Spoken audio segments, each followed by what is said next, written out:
Hello students. आज हम पढ़ने वाले हैं 7th क्लास की साइंस का थर्ड चैप्टर जो इसका नाम है फाइबर टू फैब्रिक यानी रेशों से वस्त्र तक। अच्छा, तो हम सबसे पहले क्या करते हैं, हम सबसे पहले टॉपिक को ही क्लैरिफाई करते हैं कि टॉपिक हमारा क्या है। हमारा टॉपिक है रेशों से वस्त्र तक। अच्छा, वस्त्र तो आप सब जानते होंगे, आप सब पहनते हो, आप फैब्रिक यूज करते हो, आप कपड़े यूज करते हो। तो फैब्रिक से तो आप सब जानते हो फैब्रिक होता है क्या है, वस्त्र क्या होता है। अब हमें देखना है फाइबर क्या होता है। जो हमारा टॉपिक है फाइबर टू फैब्रिक, इसमें फाइबर क्या होता है। फाइबर होता है जिसे हम बोलते हैं रेशा। इसे हम तंतु भी बोल सकते हैं, तार भी बोल सकते हैं, या फिर हम रेशा भी बोल सकते हैं, जिसे हम इंग्लिश में क्या कहते हैं, फाइबर कहते हैं। अच्छा, फाइबर होता क्या है। आपने धागा देखा है, धागा आप सब यूज, आपके कपड़ों में भी धागा यूज होता है। तो आपने कभी जो निडल होती है, सुई होती है, उसमें धागा परोने की कोशिश की है, धागा डालने की कोशिश की है, की होगी। तो उसमें क्या होता है, कई बार कई सारी पतली पतली सी संरचनाएं ना बिखरी बिखरी सी हो जाती है, जिसके कारण क्या होता है, जो सुई में धागा होता है वो आसानी से जा नहीं पाता है। तो हम क्या करते हैं, आगे वाले जो हिस्सा होता है उसे हम काट देते हैं, जिससे कि जो धागा है वो सुई में आसानी से चला जाए। तो जो पतली पतली सी संरचना आपको दिखी उसमें धागे में, वो क्या है, वो है रेशे। रेशे होते हैं सबसे जो पतली संरचना होती है, जो बहुत पतली संरचना होती है, इसे हम रेशे कहते हैं। तो आप सब जानते हो, अभी हमने बात की थी धागे में क्या होता है, धागे में रेशा है। और धागा किस काम आता है, धागा कपड़े बनाने के काम आता है। तो यह फाइबर है, जो रेशा है उसे फाइबर भी बोलते हैं। ये किस काम आता है, ये कपड़े बनाने के काम आता है। किस काम आता है, कपड़े बनाने के काम आता है। अच्छा, जो रेशा होता है इसे हम दो टाइप में डिवाइड कर सकते हैं, दो प्रकार के हो सकते हैं। पहला है प्राकृतिक, दूसरा है कृत्रिम।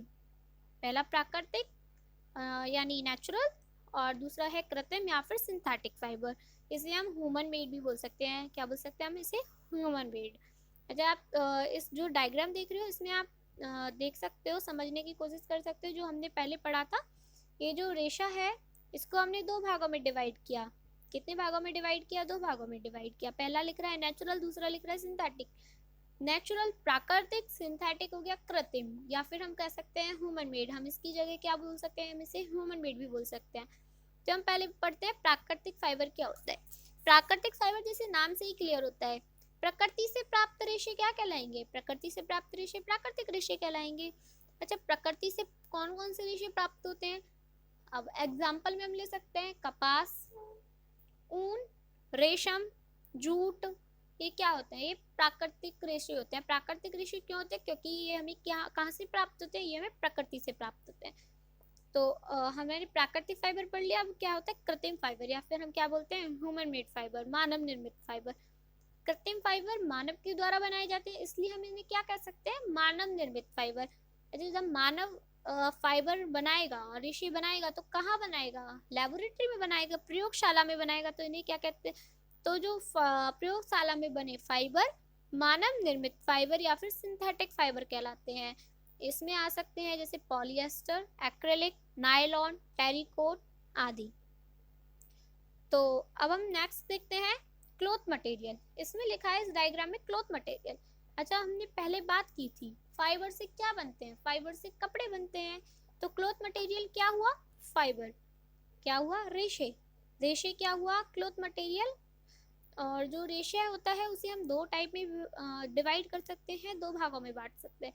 पहला नेचुरल प्राकृतिक, दूसरा कृत्रिम या फिर हम कह सकते हैं ह्यूमन मेड। जो प्राकृतिक रेशा होता है, जो प्राकृतिक रेशा होता है उसे भी हम पता है दो भागों में डिवाइड कर सकते हैं। पहला हो गया प्लांट्स से प्राप्त होता है जो, और दूसरा हो गया एनिमल से प्राप्त होता है, जंतुओं से प्राप्त होता है। Fibres of plants and fibres of animals, जो हमें पौधों से प्राप्त हो और जो हमें जंतुओं से प्राप्त हो। अच्छा, पौधों से कौन कौन से प्राप्त हो सकते हैं, जैसे कॉटन हो गया, जूट हो गया। आप सब जानते हैं हमें किससे प्राप्त होता है, पौधों से प्राप्त होता है।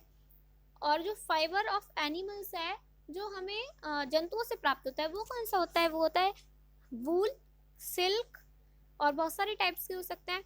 अच्छा, वूल हमें आप सबको पता है भेड़ से प्राप्त होता है, शीप, जो शीप होता है से प्राप्त होता है, ऊँट से प्राप्त होता है, याक से प्राप्त होता है।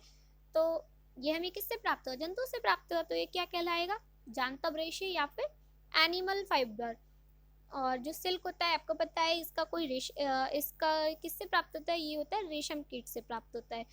और दूसरा जो हमारा टाइप था रेशों का वो था हमारा सिंथेटिक यानी ह्यूमन मेड या फिर कृत्रिम, जो कि कौन बनाता है, ह्यूमन बनाता है, मानव बनाता है। इसके टाइप क्या हो जाएंगे, इसके टाइप हो जाएंगे nylon, polyester, acrylic, terrycot etcetera. तो हम पहले पढ़ते हैं प्लांट फाइबर क्या होते हैं। हम पहले ही क्लियर कर चुके हैं प्लांट फाइबर क्या होते हैं, जो पौधों से प्राप्त हो। प्लांट का मीन्स क्या होता है, पौधे। तो पौधों से प्राप्त फाइबर क्या कहलाएगा, प्लांट फाइबर कहलाएगा। और प्लांट फाइबर जैसे कि हम पढ़ चुके हैं कपास हो गया, जूट हो गया, नायरल फैब्रिक्स हो गए, बहुत सारे टाइप्स होते हैं। और जो सेकंड टाइप था वो था पशु फाइबर, और ये भी नाम से क्लियर है, हम पहले भी बात कर चुके हैं, पशु फाइबर जो पशुओं से प्राप्त हो।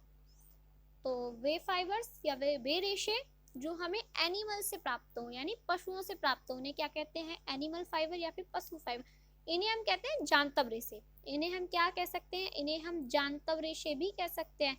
क्या कह सकते हैं, इन्हें हम जांतव रेशे भी कह सकते हैं, क्योंकि ये हमें जंतुओं से प्राप्त होते हैं, इसलिए हम इन्हें जांतव रेशे, एनिमल फाइबर्स या फिर पशु फाइबर भी कह सकते हैं।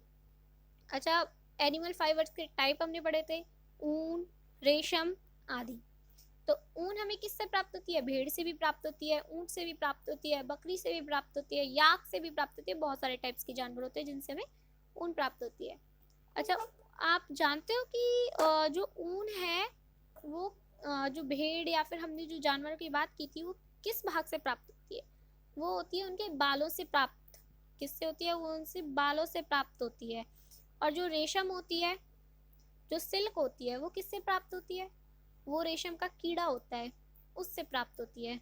किससे प्राप्त होती है, रेशम के कीड़े से। अब हम आपके चैप्टर में से स्टडी करते हैं, थोड़ी सी चैप्टर रीडिंग करते हैं, जिसका नाम क्या था, रेशों से वस्त्र तक। अब हम देख चुके हैं कि रेशे क्या होते हैं, रेशों के टाइप क्या होते हैं, जानतव रेशे क्या होते हैं, और जो प्लांट फाइबर्स होते हैं, जो पौधों से प्राप्त रेशे होते हैं, वो क्या होते हैं। तो अब हम इसको स्टडी करेंगे चैप्टर को। तो इसमें लिखा है ऊन और रेशम के रेशे जंतुओं से प्राप्त होते हैं, जंतुओं से प्राप्त किए जाने वाले रेशों को जांतव रेशे कहते हैं। ये हमने पहले बात कर चुके थे कि जो जांतव रेशे होते हैं, जो एनिमल फाइबर्स होते हैं, वो क्या होते हैं, वो होते हैं जंतुओं से प्राप्त रेशे। और जो ऊन और रेशम होती है वो किससे प्राप्त होते हैं, जंतुओं से प्राप्त होते हैं। ऊन के रेशे भेड़ या याक के बालों से प्राप्त होते हैं। रेशम के फाइबर रेशम कीट का जो कोकून होता है उससे प्राप्त होते हैं। अच्छा, अब हमने एक क्वेश्चन लिया था पहले, हम प्रीवियसली भी ये क्वेश्चन ले चुके हैं कि जो भेड़ होती है, हमने बात की थी कि भेड़ के बालों से हमें ऊन प्राप्त होती है। भेड़ के बालों से क्या प्राप्त होती है, ऊन प्राप्त होती है। अच्छा, तो ये बताओ भेड़ के किस भाग से हमें फाइबर जो रेशा होता है वो प्राप्त होता है। तो किससे प्राप्त होता है, भेड़ के बालों से प्राप्त होता है। किस भाग से प्राप्त होता है, भेड़ के बालों से प्राप्त होता है। तो क्या आप जानते हो इन रेशों को ऊन में किस प्रकार परिवर्तित किया जाता है। तो ये हम चैप्टर के अंदर स्टडी करने ही वाले हैं कि रेशों से वस्त्र तक जो ये रेशे होते हैं इनको वस्त्र तक कैसे कन्वर्ट किया जाएगा। तो अब हम इस चैप्टर को स्टार्ट कर। इस वीडियो लेक्चर में हम क्या पढ़ने वाले हैं, इस वीडियो लेक्चर में हम पढ़ने वाले हैं जांतव रेशे, जो जंतु से प्राप्त रेशे होते हैं। तो उसमें भी क्या पढ़ेंगे, उसमें हम पढ़ेंगे अबाउट ऊन, अबाउट वूल। हम पढ़ने वाले हैं ऊन के बारे में। किसके बारे में पढ़ने वाले हैं, ऊन के बारे में।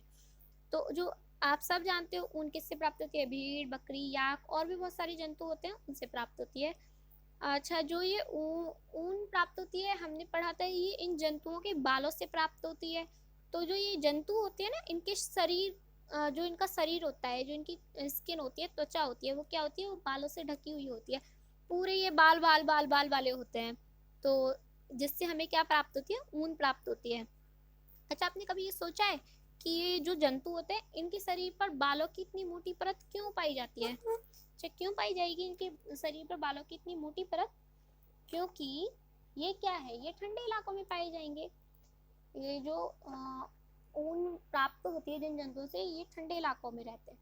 अच्छा, तो ये अपने शरीर को गर्म रखने के लिए, जीवित रहने के लिए क्या करेंगे। तो ये मान लो स्किन है किसकी, जंतुओं की, जिससे हमें ऊन प्राप्त होती है। ये इसके शरीर पर बाल हैं, बाहर बहुत ठंड है, बाहर के जो एरिया है, हमारा पर्यावरण है, वातावरण है, इसमें बहुत ठंड है। ठंड का एरिया है, ये स्किन है किसकी, जंतुओं की। तो ये जो बाल होते हैं ना, इनके बीच में वायु भरी होती है, बालों के बीच में वायु भरी होती है, हवा भरी होती है। आप सबको पता है हवा ऊष्मा का कुचालक होता है, हवा ऊष्मा को ट्रांसफर नहीं करती है, हवा ऊष्मा की कुचालक होती है। तो हमारे जो शरीर में हीट होती है, हमारे शरीर में जो ऊष्मा होती है उसे वो बाहर नहीं जाने देगी, हमारे शरीर की ऊष्मा को वह हवा क्या करेगी, बाहर नहीं जाने देगी, जिससे क्या होगा, हमारे जो बॉडी का टेम्परेचर है वो बना रहेगा, हमारे बॉडी का टेम्परेचर उसको गिरने नहीं देगा। तो हमारे शरीर में क्या बनी रहेगा, हीट बनी रहेगी, ऊष्मा बनी रहेगी, जिससे क्या है जो जंतु हैं वो गर्म रहते हैं, जंतुओं को गर्म रखते हैं ये बाल। तो हम इस में पढ़ लेते हैं, जंतुओं के जो बालों के बीच अधिक मात्रा में वायु आसानी से भर जाती है, वायु ऊष्मा का कुचालक है। और आप इसे किस में पढ़ेंगे, इसे ऊष्मा वाले चैप्टर में पढ़ेंगे, जिसकी हम पहले ही डिस्कस कर चुके हैं, आप प्रीवियस वीडियो में जाकर देख सकते हो। अतः जो बाल हैं इन जंतुओं को गर्म रखते हैं, और जो रेशे होते हैं, जो ऊन होती है, वो इन्हीं बालों से बनाई जाती है। ऊन हमें गर्म रखती है ना, आपने क्या समर में पहनते हो ऊनी कपड़े, आप ऊनी कपड़े समर में पहनते हो नहीं ना, आप क्या पहनते हो, आप विंटर में ऊनी कपड़े पहनते हो। क्यों? क्योंकि जो ठंड होती है तभी आपको गर्माहट की जरूरत होती है, और जो ऊनी कपड़े होते हैं वो आपको गर्म रखते हैं। तो अब हम देखने वाले हैं, आगे पढ़ेंगे। जो आप अच्छा, आप जो आईब्रोज होती हैं, आप उनके बाल टच करो एक बार, और अपने हेयर टच करो, सिर के बाल टच करो, तो आपको क्या एक जैसे लग रहे हैं? नहीं, आपको थोड़ा अंतर लग रहा होगा। अच्छा, अब आप किसी और के बाल टच करो और अब आप अपने बाल टच करो, अब आपको एक जैसे लग रहे हैं? नहीं ना। तो आपको अंतर पाया, आपके बाल अलग हैं, किसी के बाल रफ होंगे, किसी के बाल सिल्की होंगे, बहुत सारे टाइप्स के हो सकते हैं। तो आपके बालों में अंतर है, होता है। तो इसी प्रकार भेड़ों के बाल में भी अंतर होता है, जो भेड़ होती है उसके बालों में भी अंतर होता है। जो उसके दाढ़ी वाले बाल होते हैं ना, वो होते हैं रूखे, और जो उसकी शरीर पर बाल होते हैं वो होते हैं मुलायम, सॉफ्ट। तो उसके क्या होते हैं, शरीर पर दो प्रकार के बाल होते हैं, पहला होता है रूखे बाल, दाढ़ी की साइड होते हैं वो, और जो दूसरा होता है जो पूरे उसके शरीर पर होते हैं वो होते हैं तंतु रूपी मुलायम बाल, यानी सॉफ्ट बाल होते हैं वो। और ये जो तंतु रूपी बाल होते हैं, जो मुलायम बाल होते हैं, वो किस काम आते हैं, कर्तितून बनाने के काम आ जाते हैं। जो हमने पढ़ा था, दो बाल होते हैं, रूखे और मुलायम। तो जो मुलायम यानी तंतु रूपी बाल होते हैं वो किस काम आते हैं, कर्तितून बनाने के काम आते हैं। तो हम क्या करेंगे, हम चाहेंगे कि हमें बस तंतु रूपी मुलायम बाल मिले। ऐसे कोई चाहेगा कि हमें रूखे बाल मिले? नहीं ना, हर कोई क्या चाहेगा, हमें सॉफ्ट बाल मिले। तो जो भेड़ की नस्ल है, हम चाहते हैं कि उससे तो हमें बस सॉफ्ट बाल मिले। तो हमने मान, और जो कुछ भेड़ ऐसी भी होती है जिनके शरीर पर दाढ़ी साइड भी पूरी साइड तंतु रूपी मुलायम बाल ही पाए जाते हैं। कुछ भेड़ होती भी हैं ऐसी, कुछ नस्ल ऐसी होती है जिनके पूरे शरीर पर क्या होता है, सॉफ्ट बाल ही पाए जाते हैं। तो क्या होता है, हम जब हमें केवल सॉफ्ट बाल ही प्राप्त करने हैं किसी भेड़ से, तो हम उसके पेरेंट्स होते हैं, जो भेड़ होती है उसको जन्म देने के लिए हम जो उसके पेरेंट्स को चुनते हैं, तो हम कैसे चुनेंगे, जिनके शरीर पर बस केवल तंतु रूपी मुलायम बाल हो। तो हमने, ये भेड़ है, तो हमने क्या किया, इसके शरीर, हम चाहते हैं कि इसके शरीर पर केवल तंतु रूपी मुलायम बाल हो।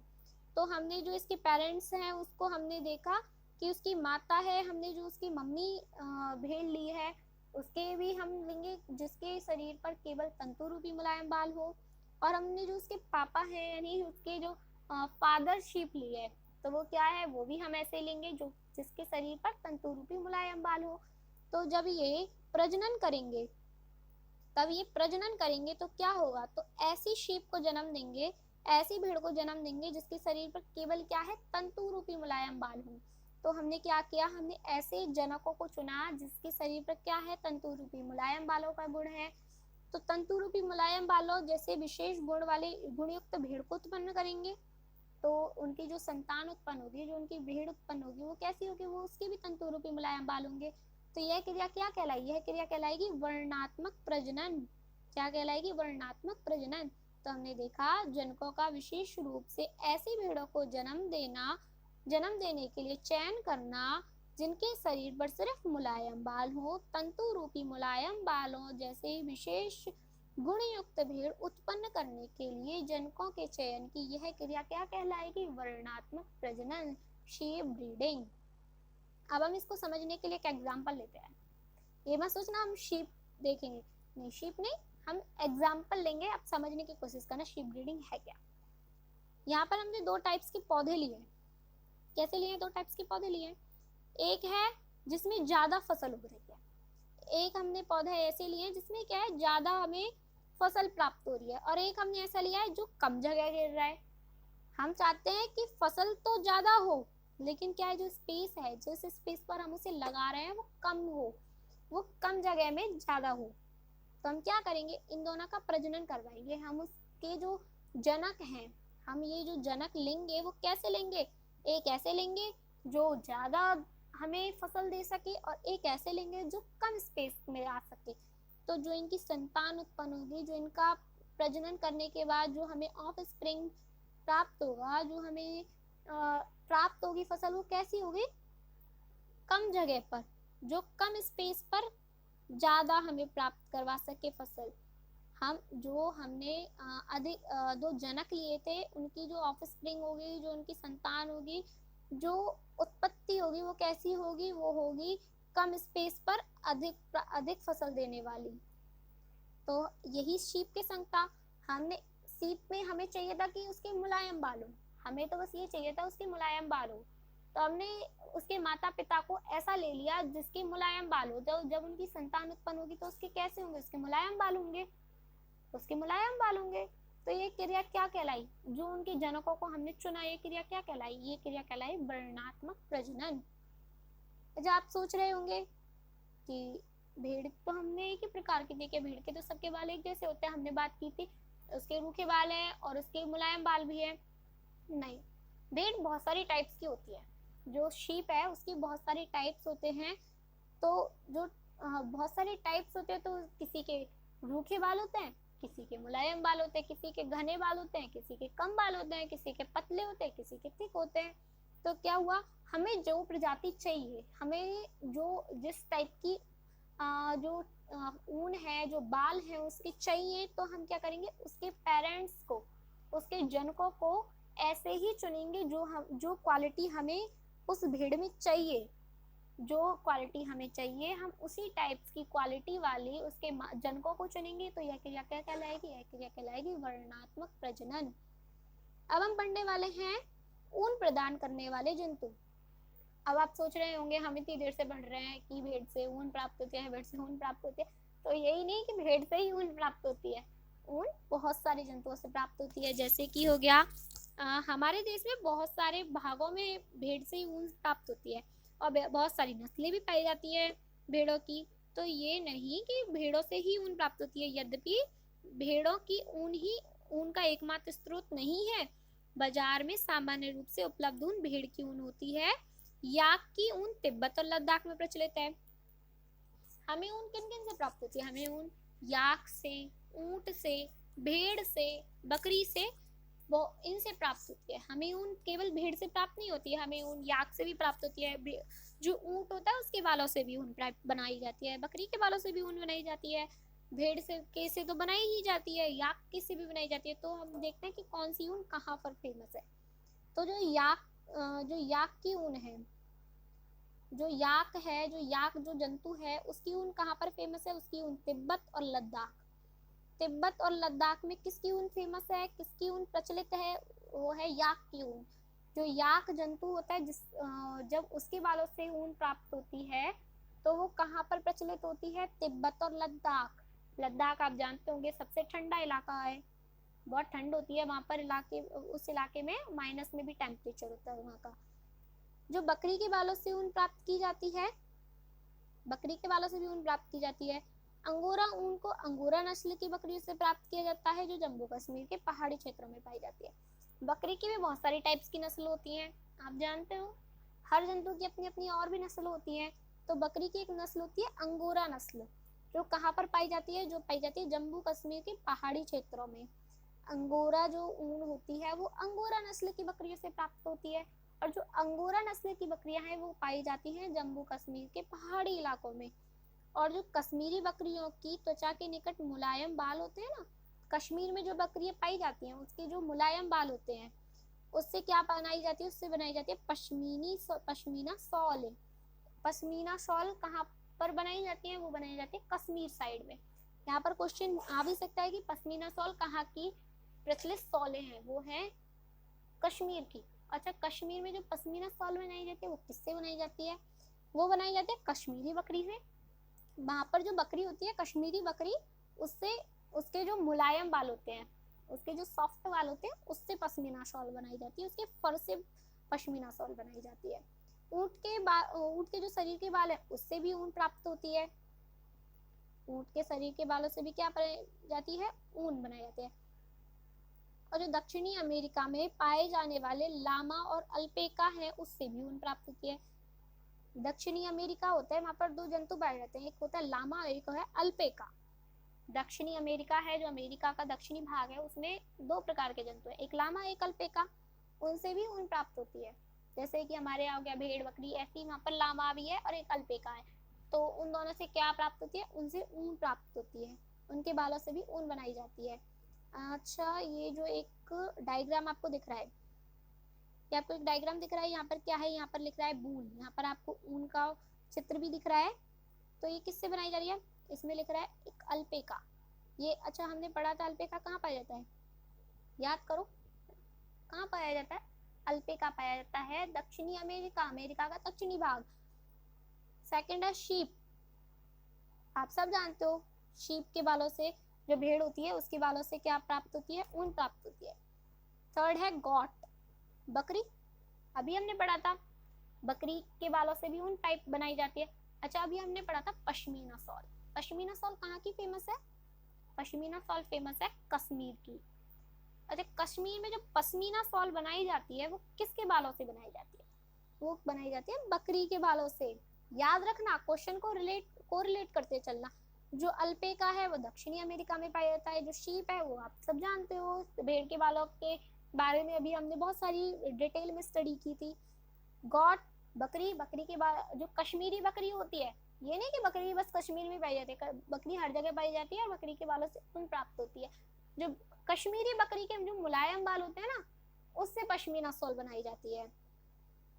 फिर है कैमल, फिर है कैमल, ऊंट होता है उससे भी हमें ऊन प्राप्त होती है, ऊंट के जो बाल होते हैं उससे ऊन बनाई जाती है। एक है याक, याक के शरीर पर जो बाल होते हैं ना उससे भी ऊन बनाई जाती है। तो याद रखना, जो एक मैंने यहाँ पर डायग्राम ऐड किया है, यहाँ पर क्या है, नेम ऑफ ब्रीड, यहाँ पर प्रजाति का नाम है। यहाँ पर जो भेड़ है उसकी कोई इसकी जो प्रजाति होती है उनका नाम है। फिर है क्वालिटी ऑफ वूल, और फिर है स्टेट बेयर फाउंड।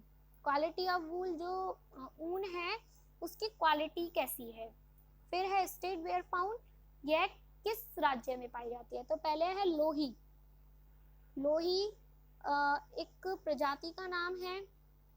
तो प्रजाति की जो यह जो प्रजाति की जो ऊन होती है वो कैसे होती है, बेस्ट क्वालिटी होती है, तो इसकी बहुत अच्छी क्वालिटी होती है ऊन की। ये प्रजाति कहाँ पाई जाती है, राजस्थान और पंजाब में पाई जाती है। I am also from Rajasthan, आ जाना सब अच्छी वाली ऊन लेने। तो कहाँ पर पाई जाती, हाँ आई एम जस्ट जोकिंग। जो लोही होती है, जो लोही प्रजाति होती है, वो जो लोही नस्ल होती है वो अच्छी क्वालिटी की ऊन होती है और ये पाई जाती है राजस्थान और पंजाब में। फिर होती है रामपुर बुशहेयर, रामपुर बुशहेयर, ये होती है ब्राउन फ्लीस और ये पाई जाती है यूपी में और हिमाचल प्रदेश में। और फिर होती है नील, वेखावरा, मारवाड़ी, पतनवाड़ी एक्सेट्रा, बहुत सारी टाइप्स की नस्ल होती है। यहाँ पर बस मैंने कुछ ही नस्ल ऐड की हुई है। तो ये नस्ल होती है कारपेट वूल, जो कारपेट होते हैं ना, अपने घर में यूज करते हो कारपेट्स, तो उनको बनाने के लिए जो ऊन यूज होती है वो इसी नस्ल से प्राप्त होती है। और ये जो नेक्स्ट नस्ल है इससे ये होती है, इसकी क्वालिटी होती है बुलन शॉल्स, जो शॉल यूज करते हैं, हम ऊनी शॉल यूज करते हैं। तो उसकी जो नस्ल होती है वो कौन सी होती है, वो होती है बकरवाल। तो ये कहाँ पाई जाती है, ये पाई जाती है जम्मू कश्मीर में। और फिर होती है कोर्स वूल, ये गुजरात में जो क्वालिटी होती है कोर्स वूल, मारवाड़ी जो नस्ल है उनकी, वो कहाँ पाई जाती है, वो गुजरात में पाई जाती है। पतनवाड़ी, जो पतनवाड़ी होती है इसकी जो क्वालिटी होती है वो तो हौजरी टाइप में होती है, ये भी गुजरात में पाई जाती है। आप इसको याद कर सकते हो, पढ़ सकते हो। ये बस आपकी नॉलेज के लिए था। Thank you for your time and thank you so much and have a nice day.